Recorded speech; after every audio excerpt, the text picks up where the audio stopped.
تو دوستو میں عرض کر رہا تھا کہ اللہ کے بعض بندے ایسے ہوتے ہیں اپنے ارادے کے اندر مضبوطی، عزم مصمم کہ وہ شیطان پر بھی غالب آ جاتے ہیں۔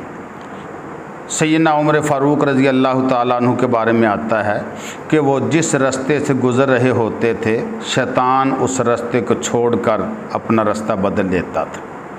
تو یہ ہوتا ہے اصل ایمان اور ایقان اور اندر کا اطمینان۔ تو ایک اللہ والے کے بارے میں آتا ہے کہ وہ رات کو گھر سے نکلے، بوڑھے تھے، نحیف تھے، کمزور تھے، ناتواں تھے، لیکن عزم مصمم تھا کہ میں نے گھر میں رہ کر ایک نماز کا ثواب نہیں لینا بلکہ مسجد میں جا کر 27 نمازوں کا ثواب لوں گا۔ اذان ہوئی، رات کا اندھیرا تھا، تو انہوں نے اپنی لاٹھی پکڑی تو مسجد کے لیے نکل گئے۔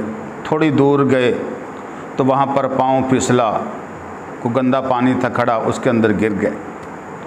خیر عزم مصمم تھا، ارادہ پکا تھا، تو پھر وہاں سے واپس آئے کہ میں گھر سے جا کر کپڑے تبدیل کر کے پھر آؤں گا انشاءاللہ۔ جا کر کپڑے تبدیل کیے، وضو کیا، اپنے ہاتھ منہ دھویا، تو پھر آ گئے مسجد کے لیے۔ تو راستے کے اندر پھر کہیں آگے جا کر کسی اور جگہ پر کچھ پانی کھڑا تھا، پاؤں پھسلا، گر پڑے۔ خیر لیکن ارادہ پختہ ہے، پھر وہاں سے واپس مڑے اپنے گھر کی طرف، جا کر کپڑے وغیرہ بدلے اور وضو کیا، اپنے جسم کو دھویا۔ اب جب گھر سے باہر نکلے تو دیکھا دروازے سے باہر ایک آدمی کھڑا ہے، اس کے ہاتھ میں ایک ٹارچ ہے، لائٹ ہے۔ کہنے لگا آؤ بابا جی آپ کو مسجد تک چھوڑاؤں۔ بابا جی حیران، چلو ہوگا کوئی محلے کا بچہ، کسی کو میرے اوپر ترس آ گیا ہوگا، کسی نے مجھے دیکھ لیا ہوگا، ثواب کی نیت ہوگی نا۔ تو وہ مسجد تک ساتھ گیا، بابا جی کو مسجد کے اندر داخل کرا کے خود باہر کھڑا ہو گیا۔ بابا جی نے جب نماز پڑھی سکون سے، جب باہر آئے تو دیکھا وہ آدمی پھر باہر کھڑا ہے۔ آؤ بابا جی گھر تک چھوڑاؤں۔ تو بابا جی نے کہا چلو بیٹا۔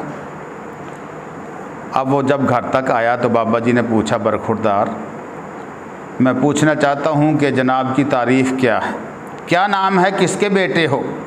تو وہ کہنے لگا میں شیطان ابلیس ہوں۔ بابا جی حیران پریشان، فرمایا کہ شیطان ہو تم اور مجھے نماز کے لیے چھوڑ کر بھی آئے، اب لینے بھی آئے، مجھے گھر تک بھی چھوڑ کر آئے، تو کیا وجہ ہے؟ تم نے تو مجھے نماز سے روکنا تھا لیکن تم مجھے نماز کے لیے پہنچا کر بھی آئے، واپس بھی چھوڑنے آئے ہو۔ تو شیطان کہنے لگا جی کہ میں تمہاری نیکیوں کو بڑھتا ہوا اور مغفرتوں کو بڑھتا ہوا نہیں دیکھ سکتا۔ کیسے؟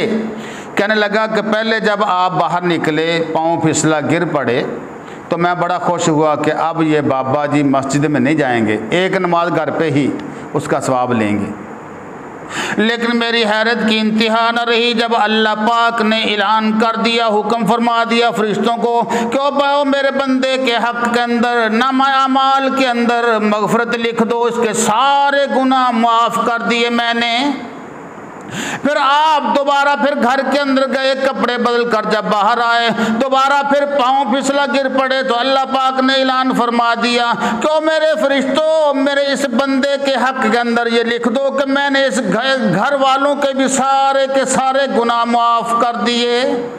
جب تیسری مرتبہ آپ نکلے تو مجھے خطرہ تھا کہ اگر آج بھی اب بھی آپ گر پڑے تو کہیں ایسا نہ ہو کہ اللہ کا دریائے کرم پھر جوش میں آئے، اللہ فرما دیں کہ میں نے سارے محلے والوں کے گناہ معاف کر دیے، اس لیے میں نے چاہا کہ سب کے گناہ معاف نہ ہوں، اس ایک آدمی کے ہوتے ہیں تو ہو جائیں، اس لیے میں نے رہنمائی کی، آپ کو پکڑا، مسجد تک پہنچایا۔ اب مسجد سے پھر گھر پہ چھوڑنے پہ مجبور ہوں کہ بابا جی سارے محلے والوں کی مغفرت کا سبب نہ بن جائیں۔